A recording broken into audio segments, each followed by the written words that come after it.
ওমরে ফারুকের বায়োগ্রাফি সম্পর্কে জানবো। ওমরে ফারুক রাদিয়াল্লাহু তাআলা আনহু, the super hero of this উম্মাহ। এই উম্মার সুপার হিরো তিনি, ঠিক কিনা? ওনার মুখের আগে লাঠি চলতো বেশি। সুবহানাল্লাহ পড়বেন না? মাঝে মাঝে লাঠি চালানোরও দরকার আছে না নাই? সাইয়েদনা ওমরে ফারুক আমাদের জন্য অনুপ্রেরণা। He is the real super hero of Muslim উম্মাহ। তিনি এই উম্মার রিয়েল সুপার হিরো। এজন্য ওনার জীবনী থেকে আমরা কিছু শিক্ষা নেওয়ার চেষ্টা করব ইনশাআল্লাহ। পড়েন সাইয়েদনা ওমরে ফারুক কিভাবে ইসলাম ধর্ম গ্রহণ করলেন, কিভাবে বিশ্বনবীর প্রাণের কলিজার টুকরা হলেন, এটা দিয়ে আমরা শুরু করি। আল্লাহ তাআলা সাইয়েদনা ওমরে ফারুকের হৃদয়ের মধ্যে 3টা ধাক্কা মেরেছেন, ইমানের ধাক্কা। আওয়াজ করে বলতে হবে কয়টা? জোরে বলেন তো কয়টা? 3টা ইমানি ধাক্কা। এক হচ্ছে বিশ্বনবীর দোয়ার ধাক্কা। এক কি? দোয়ার ধাক্কা। 2 হচ্ছে সূরা হাক্কা দিয়ে দিয়েছেন আল্লাহ এক ধাক্কা। সুবহানাল্লাহ পড়বেন না? 3 হচ্ছে সূরাতু তাহা দিয়ে আল্লাহ দিয়েছেন আরেকটা ধাক্কা। এই 3টা ইমানি ধাক্কা যখন সাইয়েদনা ওমর ফারুকের হৃদয়ে লাগলো, উনি পড়তে আরম্ভ করেছেন আশহাদু আল্লা ইলাহা ইল্লাল্লাহ ওয়া আশহাদু আন্না মুহাম্মাদান আবদুহু ওয়া রাসূলুহু। চিল্লায়ে পড়েন আল্লাহু আকবার। বিশ্বনবী মক্কায় বসে বসে তাহাজ্জুদের সালাত পড়ে আল্লাহর কাছে দোয়া করলেন, আল্লাহুম্মা আইজ্জাল ইসলাম বিআহাব্বির রাজুলাইনি ইলাইক। ও আল্লাহ, 2 জন লোকের নাম বলবো, 2 জনের দরকার নেই। এই 2 জনের একজনকে আপনি ইসলামের সুশীতল ছায়া তলে এনে ইসলামকে বিজয় দান করে দেন। মুহূর্তের মধ্যে দোয়াটা কবুল করে নিয়েছে কে? বিশ্বনবী বললেন, আল্লাহ 2 জনের নাম বলবো আজকের দোয়ায়। আবি জাহাল ইবনে হিশাম, হয়তো হিশামের বেটা আবু জাহেলকে আপনি ইসলামের ভিতরে নিয়ে আসেন, কিংবা ওমর ইবনুল খাত্তাব, খাত্তাবের বেটা ওমরকে আপনি ইসলামের ছায়া তলে নিয়ে আসেন। ওমরে ফারুকের জন্য দোয়াটা কবুল করে নিয়েছে কে? মক্কার যে অবস্থা, আল্লাহর হাবিব সাল্লাল্লাহু আলাইহি ওয়াসাল্লাম বুঝলেন মক্কার এই 2 জনের একজন যদি আমার সাথে না থাকে তাহলে মক্কায় দাওয়াতি কাজ চালিয়ে যাওয়া যাবে। আল্লাহরে বললেন, আল্লাহ বেশি চাই না, এই 2 জনের একজন, হয় আবু জাহেল নয় ওমর, হয় আবু জাহেল নয় ওমর। বিশ্বনবী যখন দোয়া করলেন, এই দোয়ার একটা ইমানি ধাক্কা, নুরানি ধাক্কা সাইয়েদনা ওমরে ফারুকের হৃদয়কে স্পর্শ করে ফেলল। দোয়া ইজ লাইক এ মিসাইল।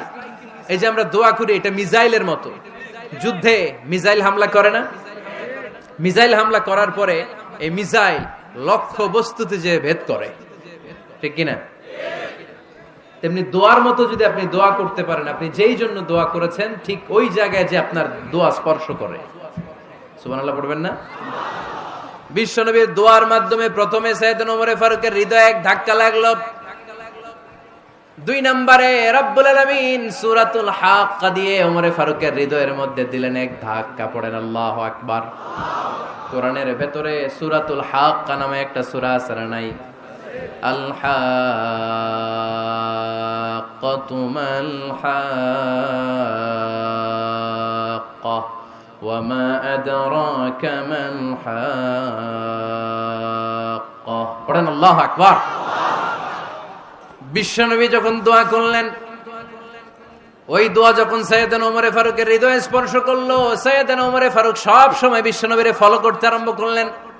বিশ্বনবী ডানে গেলে লুকিয়ে লুকিয়ে ওমর ফারুক ডানে যায়, বিশ্বনবী বায়ে গেলে লুকিয়ে লুকিয়ে ওমর ফারুক বায়ে যায়।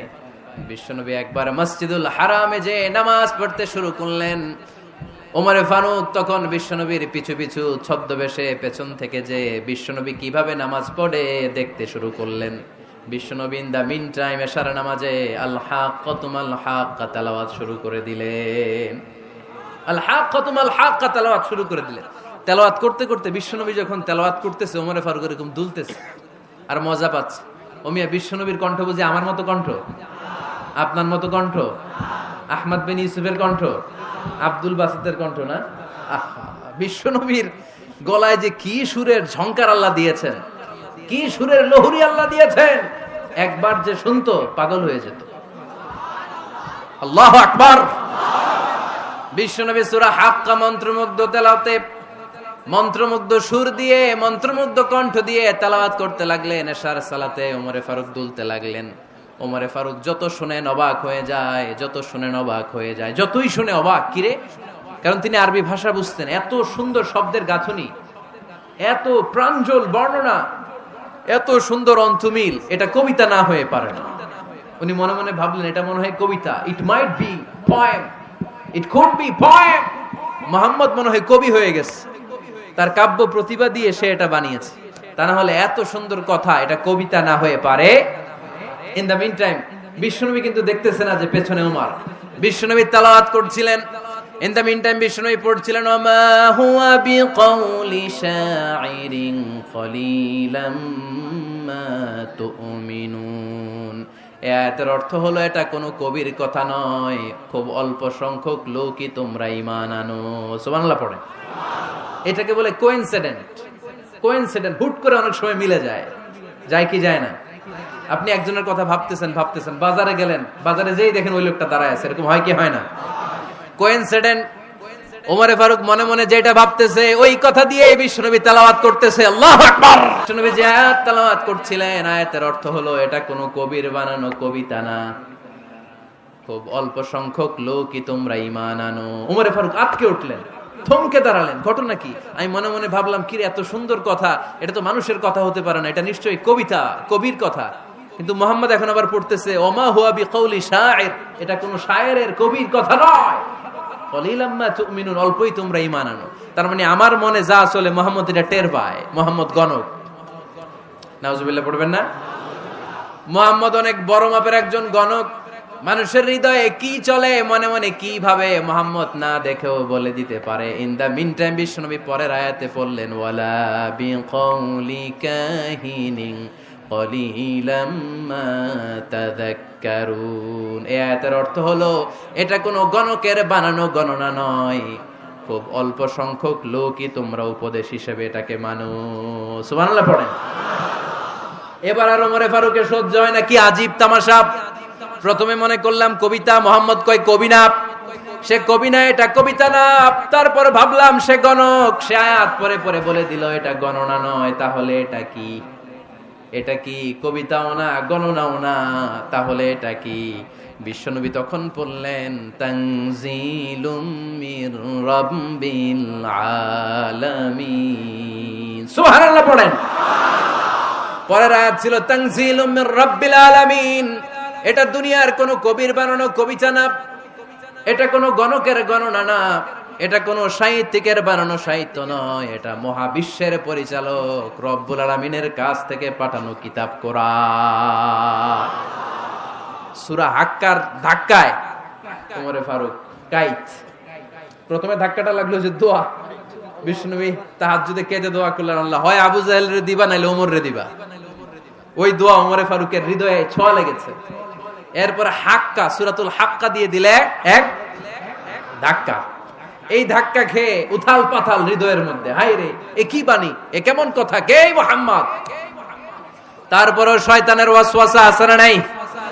আল্লাহ বলে যতই ওয়াসওয়াসা ওমরকে দেয়া হোক, আমি ওমরে ফারুককে এই মুসলিম উম্মতের সেনাপতি বানিয়ে ছাড়বো, আমি সেনাপতি বানাবো। এবার 3 নাম্বার ডোজ। ডাক্তারের কাছে গেলে প্রথমে দেখবেন সিম্পল ডোজ দেয়, নরমাল ওষুধ, এটাতে কাজ না হলে ডোজ বাড়ায়, একেবারে কাজ না হলে অ্যান্টিবায়োটিক মারে, আছে না নাই? আল্লাহ প্রথমে দোয়ার ছোঁয়া লাগালেন, তারপর সূরা হাক্কা দিয়ে ধাক্কা মারলেন, এরপরে রব্বুল আলামিন বলেন এবার 3 নাম্বার ডোজ সূরা তহা দিয়ে আমি তোমার হৃদয়টারে উজালা বানায় দেব রে ওমর। শয়তান ওদিক দিয়ে ওয়াসওয়াসা, খেলা দুই দিক থেকে চলতেছে। আল্লাহ তাআলা হেদায়েতের রাস্তায় টানছে, শয়তান জাহান্নামের দিকে টানছে। ঘোষণা দেয়া হলো মক্কায়, মুহাম্মদের মাথা কেটে এনে দিলে এত এত স্বর্ণ মুদ্রা দেয়া হবে। ওমরে ফারুক রাজি হয়ে গেলেন, নাঙ্গা তলোয়ার নিয়ে বিশ্বনবীর মাথা কাটার জন্য ছুটলেন। নাউজুবিল্লাহ পড়বেন না? বনু জাহরা গোত্রের এক লোক বলে, আইনা ইয়া ওমর, কই যাও? মুহাম্মদের মাথা কাটতে যাই। আরে মুহাম্মদের মাথা কাটতে যাও?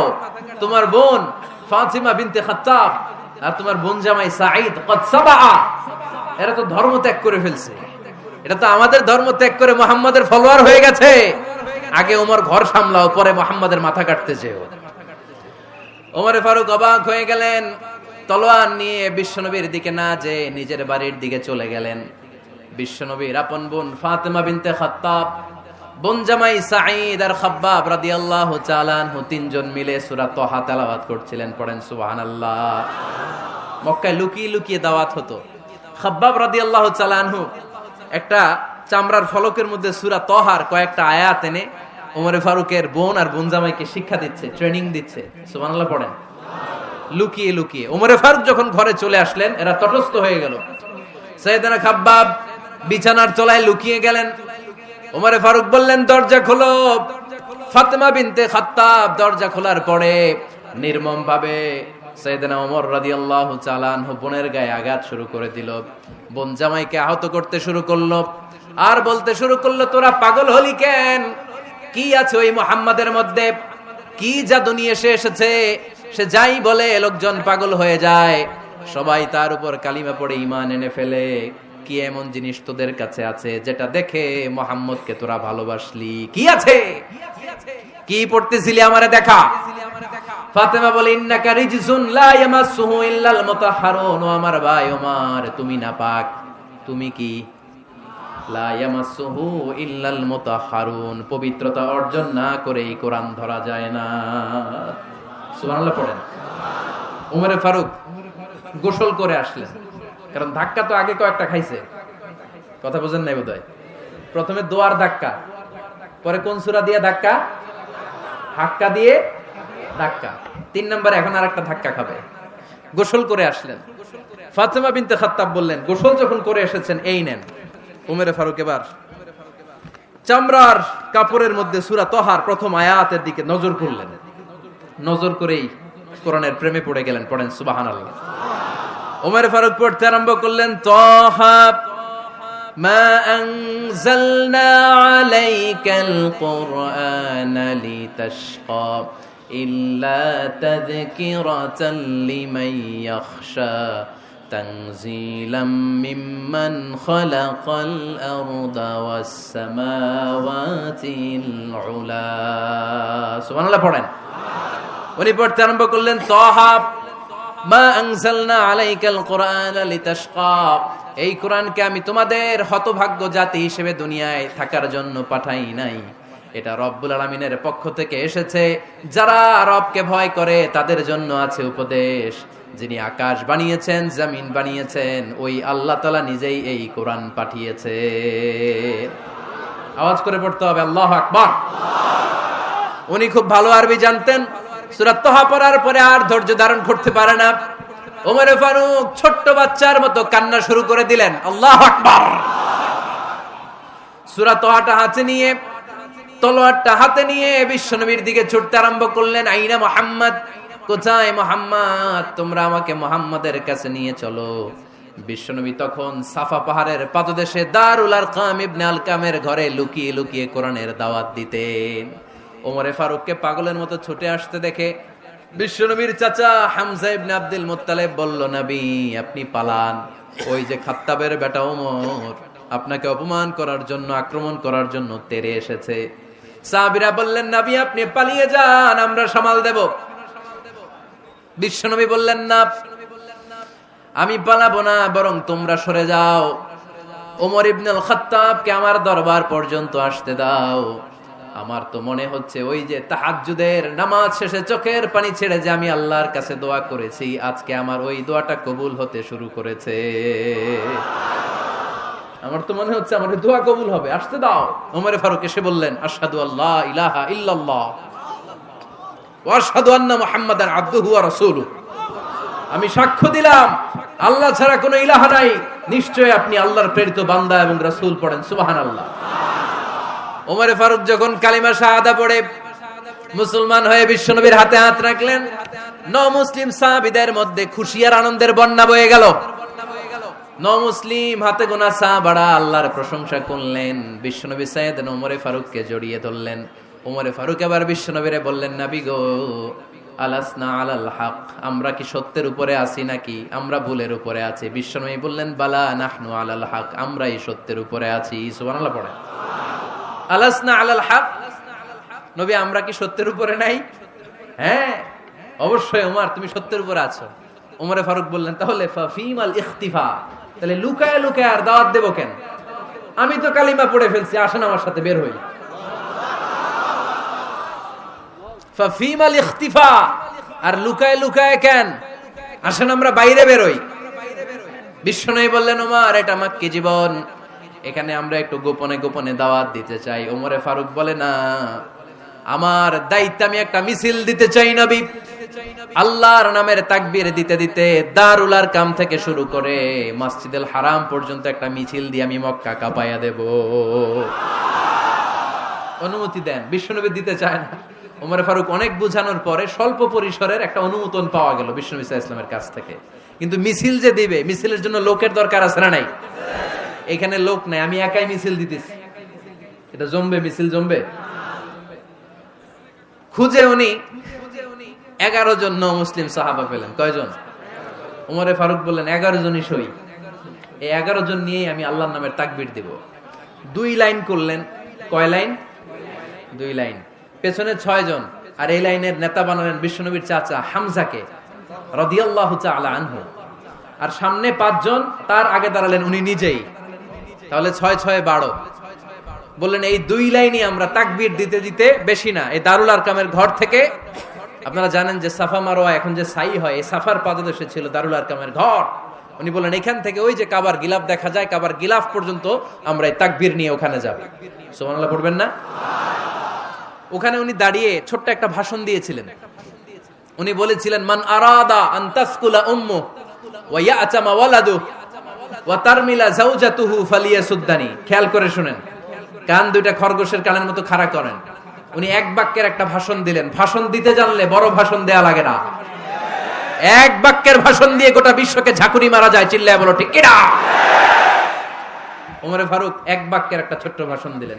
মান আরাদা আন তাসকুলা উম্মু, কে আছো মায়ের এই মক্কায়, কে আছো মায়ের বুক খালি করতে চাও?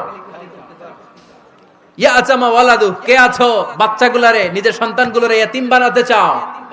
কে আছো তারমিলা যাওজাতুহু, নিজের স্ত্রীকে বিধবা বানাতে চাও? ফালিয়া সুদ্দানি, বুকের পাটা থাকলে আমি ওমর রে থামাও।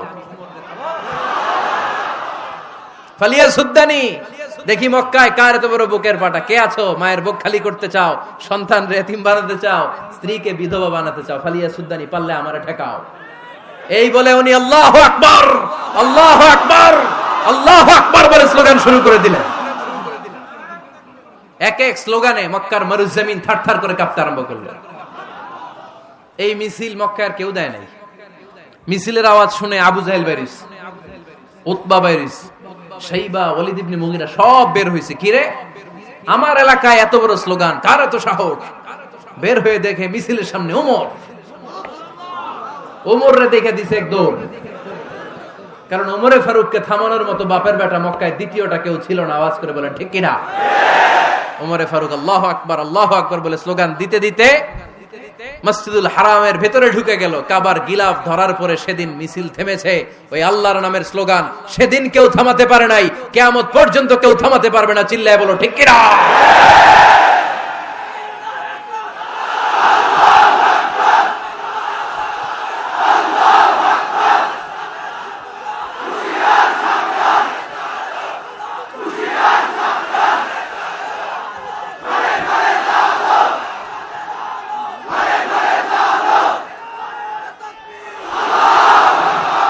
ওই রকম একটা ওমরের দরকার, আমাদের বেশি চাই না। জোরে বলেন ঠিক কিনা? দাও খোদা দাও আমায় আবার ওমর দারাজ দিল, দাও খোদা দাও আমায় আবার ওমর দারাজ দিল, দাও আলীর মতো বীর সেনানি, আলীর মতো বীর সেনানি জাগাতে নিখিল, দাও খোদা দাও আমায় আবার ওমর দারাজ দিল। সুবহানাল্লাহ পড়েন। একটা ওমর লাগবে। চিল্লায় বলেন কয়টা? ওই ওমরের অপেক্ষায় বাংলাদেশ সহ গোটা মুসলিম উম্মাহ, ঠিক কি না? একটা ওমরই যথেষ্ট। আমাদের সেন্ট্রাল লিডারশিপ নাই তো, আমাদেরকে এদিকে লাথি মারলে আমরা ওইদিকে যাই, ওদিক থেকে গুতা মারলে আমরা এদিকে যাই। আমাদের রিপ্রেজেন্টেটিভ, আমাদের প্রতিনিধিত্ব করার মতো কোন কেন্দ্রীয় লিডারশিপ নেতৃবৃন্দ গোটা বিশ্বে নাই, ঠিক কি না? আমরা সেই ওমরে ফারুকের অপেক্ষায়, আমরা সেই ইমাম আল মাহদির অপেক্ষায়। এই ওমরে ফারুক আমাদের মডেল। ঠিক কিনা? থার্ড ইন পজিশন, এই পুরা উম্মতের মধ্যে ওনার পজিশন নাম্বার 3। 1 নাম্বার পজিশন বিশ্বনবীর, কার? 2 নাম্বার